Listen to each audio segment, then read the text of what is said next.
J'espère que tu vas bien. Hier soir, je suis allée voir Thomas Dansembourg en conférence à Lyon.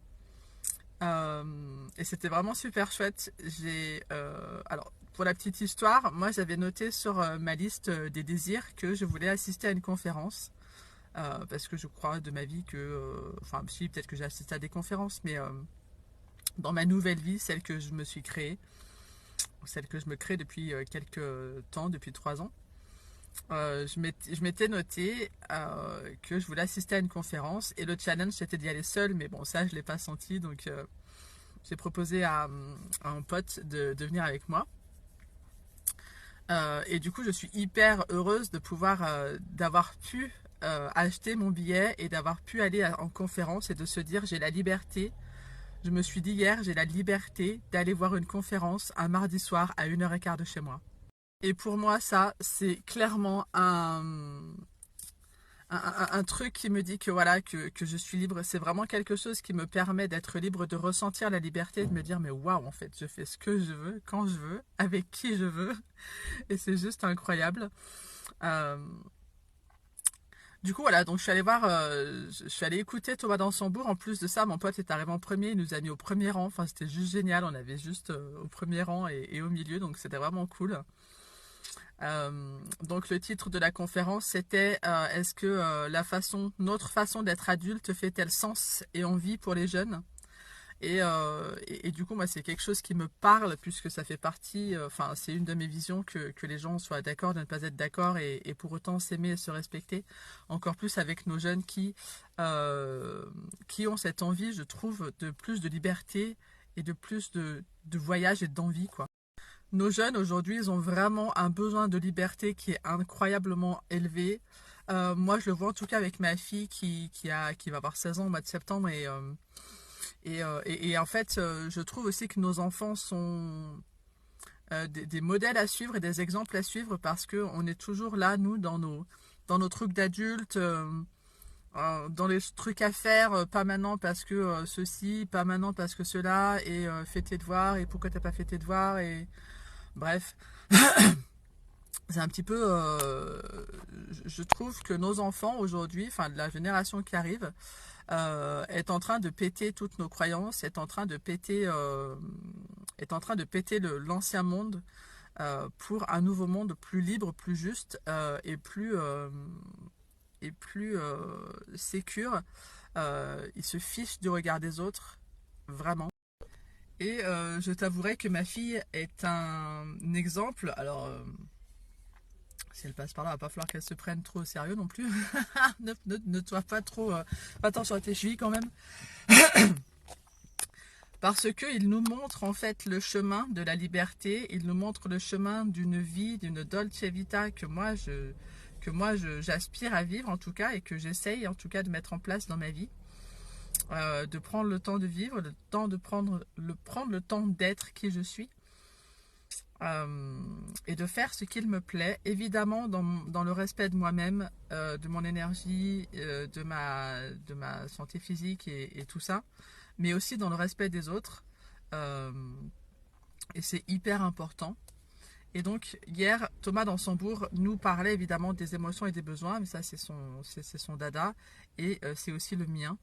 J'aime véritablement accompagner les personnes à libérer leurs émotions, à aller chercher leurs besoins les plus profonds et du coup d'aller d'aller nourrir ces besoins.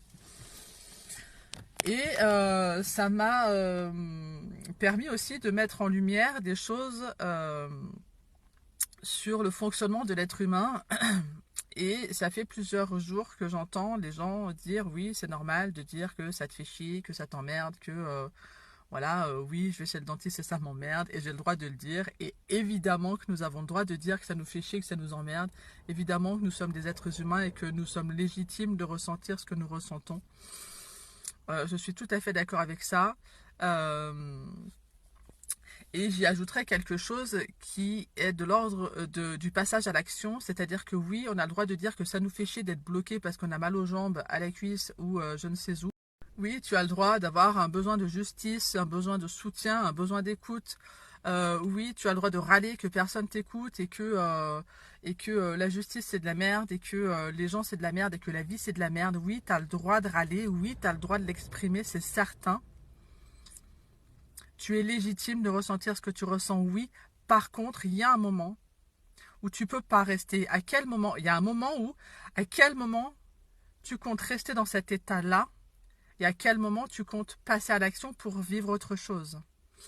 Et c'est là où c'est intéressant de se dire oui, nous avons le droit d'exprimer nos émotions, de colère, de peur, de tristesse, de culpabilité, de honte, de tout ce que tu veux. Oui, tu as le droit de les exprimer.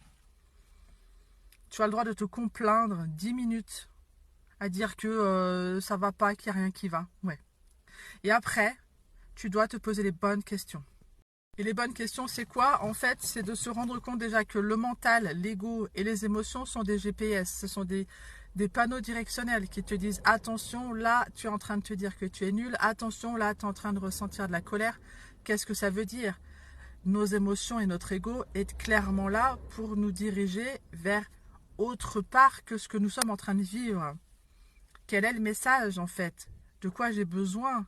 Et à un moment où la colère, ou la peur, la tristesse, il y a des besoins derrière qui sont là et qui ne sont pas nourris. L'émotion, elle vient mettre en lumière le besoin qui n'est pas nourri. C'est à toi de regarder en toi quel est le besoin qui n'est pas nourri, en fait. Besoin de sécurité, de liberté, d'écoute, de justice, de ce que tu veux. C'est à toi d'aller chercher ton besoin. Une fois que tu as mis le doigt sur ton besoin, la lumière sur ton besoin,